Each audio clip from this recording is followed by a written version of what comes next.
Hello, this is Earth Riot Radio in New York City. I'm Reverend Billy. Earth Riot Radio comes from the Church of Stop Shopping. Listen, we have a wonderful bunch of friends in Portland who are dressing up like animals, and they're the most famous one being the frogs. I think that the frogs were the first wave, but now we have all kinds of different species of animals, the bears, the gophers, the giraffes. You just see all sorts of the uprising by the earth that is penetrating the defensive and fearful human governments. That is represented in a wonderful way there. Don't call them silly. You don't have to call them absurd. Actually, they are logical because they're the future. We're in the 29th month now, the 29th month of the global heat wave. Some people call it the first step in the sixth extinction. We have ecosystems and animals changing where they live by hundreds of miles. And certainly the animals are going to be in our lives in a way they have not been. Even as we try to kill them, and some of them are going extinct, many of them are going extinct. We have now, rising from our children's illustrated books, rising from our dreams, the connections that we have as animals to these agents of peace, radical peace. We embrace you, we welcome you, and we get in your costumes. We are honored to be representing you. Somebody give me an earth-alleluia. This is Reverend Billy. Let's work on our relationship to this playful, radical peace over the next 30 minutes, shall we? Somebody give me an earth-alleluia.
Outside the ice facility in the evening on whatever the day is, October. Can you guys let me know what you're here, why you're dressed as frogs? Well, you know, the frog has become a symbol of what's going on down here. And so we decided to come support our friend Toad, who's been out here. You probably saw him on the news. And, he's a friend from another pond. And so we decided to come down here and show our support, for the insane government overreach that's going on in this place, and the fact that they're pulling an explosive, fire-ridden sort of, warland, which is not, because we're here. Okay. And what's specific about the frog? Is it because of the one guy who'd been in that costume before? Or was there any other symbolism to it? That's the reason, He's an iconic symbol. He's all over the internet now, so it only made sense that more frogs joined in this fight. Okay.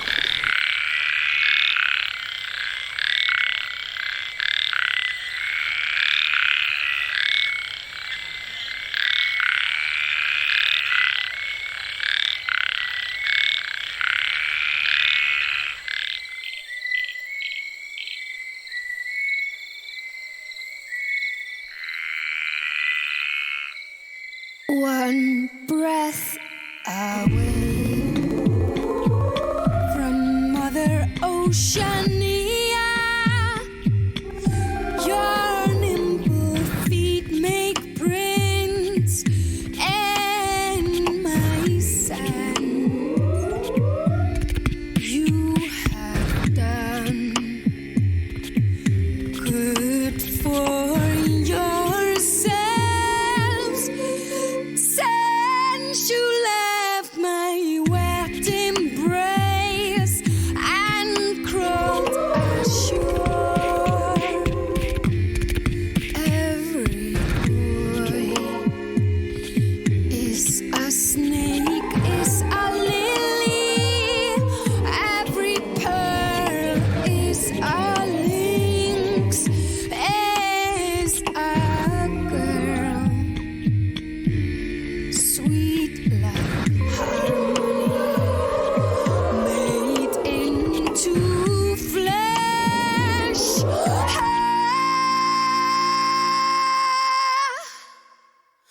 You dance by my side, children supply. You show me continents, I see the islands. You count the centuries, I blink my eyes, hooks and spines in my waters. Stingrays are floating across the sky. Little ones, my sons and my daughters.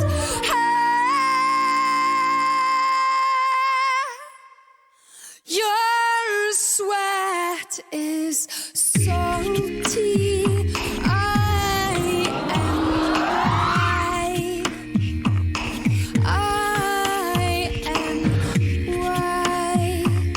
I am why. Your sweat is salty. I am why. I am why. I am why.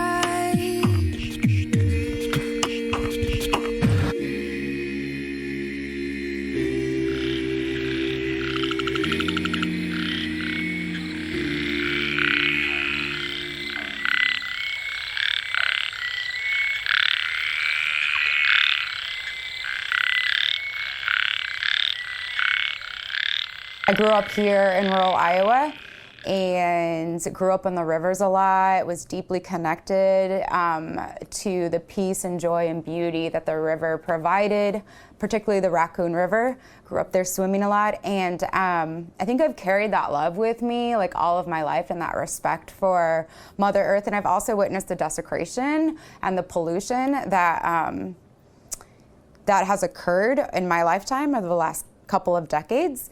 And so when I started hearing about the pipeline, the message from the Indigenous-led movement, which is water is life, really resonated deeply with me and in my spirit and in my heart. And essentially the first way that I got plugged in was I supported a Lakota youth run, Lakota, Dakota, and ran with the youths to DC. And so that was a really like enlightening and inspirational time for me to learn about a different culture, a different tradition, and a different really like way in which to approach the world, which is understanding like that we're all connected, like all beings are connected. And I think that that really taught me a lot about what to prioritize in life, and it helped me reconnect with that like little child within me that just loved the water so much.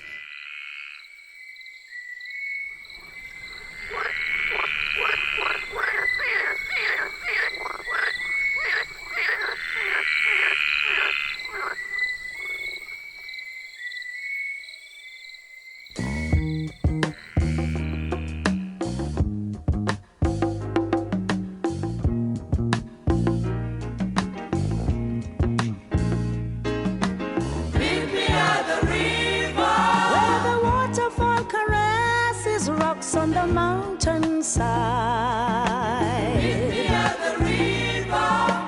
Meet me at the river. Where the early morning sunshine lights up the valley green. Meet me at the river. Meet me at the river. Where the waterfall caresses rocks on the mountainside. Meet me at the river. Meet me at the river. When the early morning sunshine lights up the valley green. Meet me at the river. Meet me at the river. Wading in the water where the rainbow ends. Meet me at the river. Meet me at the river. Stand upon a rock and call my name out loud. Meet me at the river. Meet me at the river. Whisper sweet and tender words and open up my heart. Meet me at the river. Meet me at the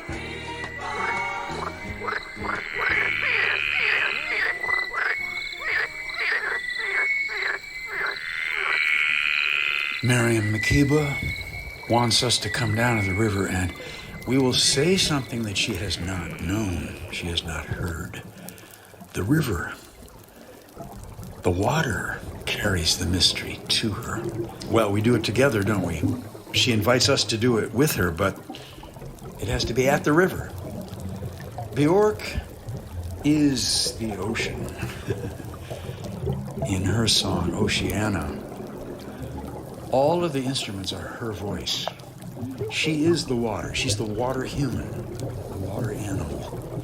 I just came from the No Kings March here in New York, and there were 200,000 people. Water humans. We're all mostly water, shouting, shouting, shouting. Peace and justice. And I was preaching with the choir, the StopShopping choir behind me singing, but every once in a while I experimentally shifted my preaching to the earth, to water. Agualuya. Earthaluya. And that shift was difficult to pull off. People didn't go along with me so much. They were into that delicious anger at Donald Trump, and I enjoy it too. And I'm desperate for it to succeed. But, well, water, air, sun, the elements, what we call the elements, they carry mystery to us. And we have that mystery to carry into politics, into nation states, into political positions. And that's never been done very well. Consumerism keeps mystery away. It only comes to consumer society in measured amounts in religion, maybe the arts. But we keep our distance from what we can't control. But now we have to. We have to find a way for mystery to come into us. The earth is coming, as we say. The earth is coming. The earth is coming. And the earth carries mystery. And it might come in the form of a superstorm, or a tornado, or a tsunami. It will carry mystery in a powerful way. We have to understand it. We have to face it and learn from it. Earthaluya.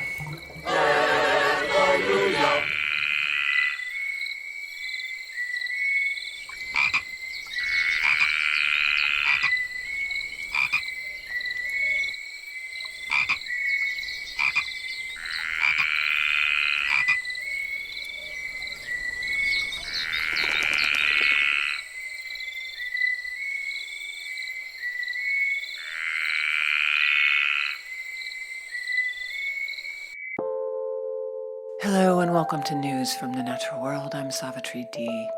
Ants make a series of clever architectural adjustments to their nests to prevent the spread of disease, University of Bristol research has uncovered. The study found the nests built by colonies exposed to disease had far more widely spread entrances and were more separated, with fewer direct connections between chambers. Study lead author Luke Leckey said, "This is the first time a non-human animal has been shown to modify the structure of its environment to reduce the transmission of disease. Ants possess a wide range of behavioral responses to disease that help form a social immunity, from removing disease-causing fungal spores with parts of their mouth and spraying exposed colony members with disinfecting poison, to germ-carrying ants self-isolating to protect the wider colony." Earth's magnetic field is vital to life on our planet. It is a complex and dynamic force that protects us from cosmic radiation and charged particles from the sun. It is largely generated by a global ocean of molten, swirling liquid iron that makes up the outer core, around 3,000 kilometers beneath our feet. Acting like a spinning conductor, it creates electrical currents which in turn generate our continuously changing electromagnetic field. Using 11 years of magnetic field measurements from the European Space Agency's Swarm satellite constellation, scientists have discovered that the weak region in Earth's magnetic field over the South Atlantic, also known as the South Atlantic Anomaly, has expanded by an area nearly half the size of continental Europe since 2014. Female mountain gorillas, like humans and a handful of other mammals, can live long past the birth of their last offspring. Drawing on over 3 decades of life history and behavioral data, the study shows that nearly 1/3 of adult female mountain gorillas from 4 wild groups in Bwindi Impenetrable National Park, Uganda, stop reproducing, yet survive for more than a decade afterwards, spending at least a quarter of their adult lives in a post-reproductive phase. Most animals reproduce for as long as they live, so when females stop producing offspring long before death, as humans do, it poses an evolutionary puzzle. Why give up the chance to have more offspring? Until now, this so-called post-reproductive lifespan has been clearly documented only in humans, a few whale species, and a population of chimpanzees. With world leaders set to gather in Brazil for COP30 in November, new analysis from an international team of climate policy experts warns that carbon offsets are creating a critical barrier to achieving the Paris Agreement's temperature targets. The authors argue policymakers need to act on the evidence and phase out offsets from government-run carbon pricing schemes. Offsets distract from the critical task of ending fossil fuel use. By allowing low-quality credits into carbon pricing schemes, governments jeopardize the benefits of carbon pricing and effectively allow private credit sellers to collect what should be public revenue. Authors call on policymakers to phase out offsets from carbon pricing schemes and set progressively rising caps that require facilities to pay the government when unable to meet their obligations. They also argue that companies should focus on cutting their own emissions rather than relying on offsets. A tiny worm that leaps high into the air, up to 25 times its body length, to attach to flying insects, uses static electricity to perform this astounding feat. Scientists identified the electrostatic mechanism this worm uses to hit its target and have shown the importance of this mechanism for the worm's survival. Higher voltage combined with a tiny breath of wind greatly boosts the odds of a jumping worm connecting to a flying insect.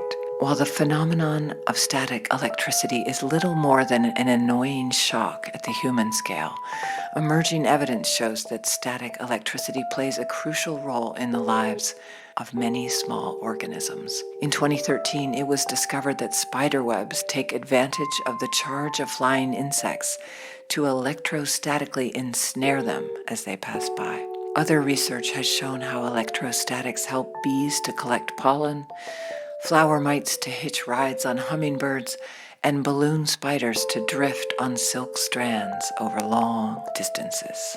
Climate change is making India's monsoon wetter and wilder, with longer dry spells and more extreme downpours.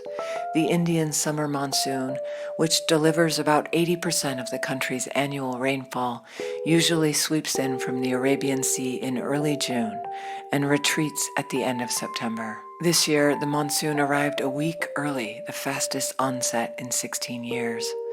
An early start does not necessarily translate to higher rainfall totals. The modest 8% above average rainfall hides the real story that many regions experienced unusually intense and frequent downpours. In the Himalayan village of Darali, for instance, a cloudburst in early August triggered flash floods that left the local market buried under sediment as high as a 4-story building. Most parts of the village were completely washed away.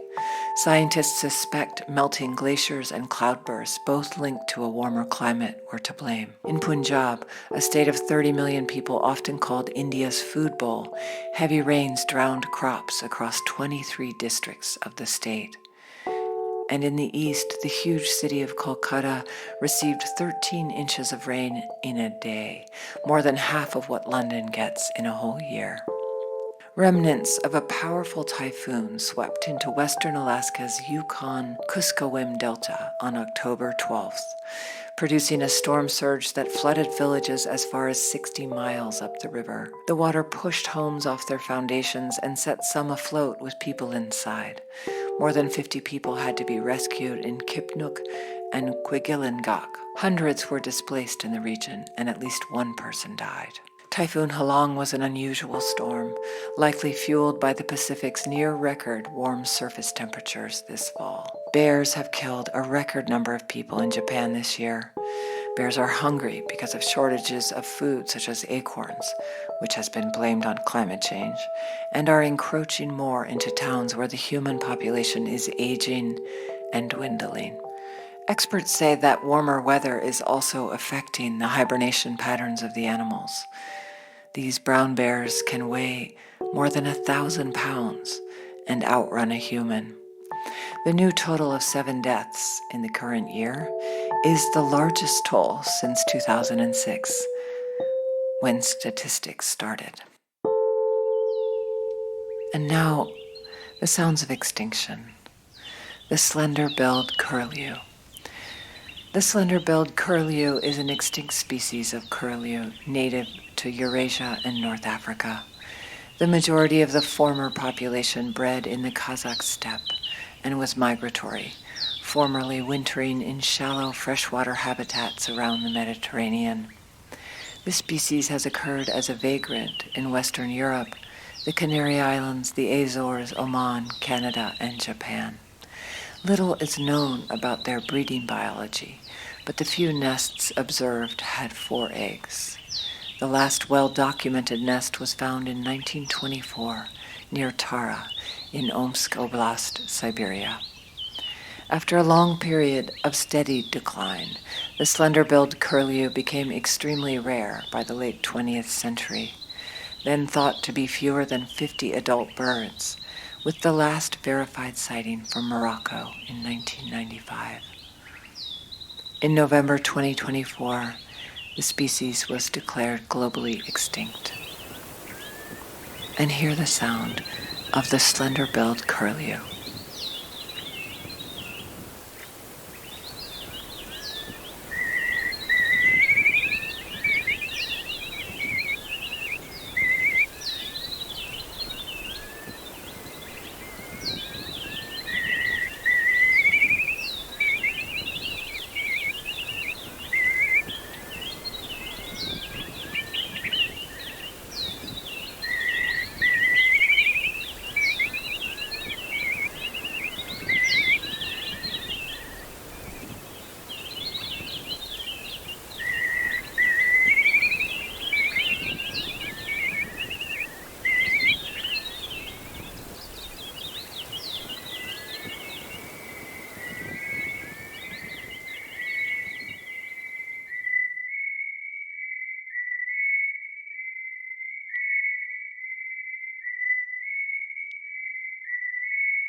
And that concludes Earth Riot Radio for the day. This is Reverend Billy, and I just want to thank Jason Candler, our editor.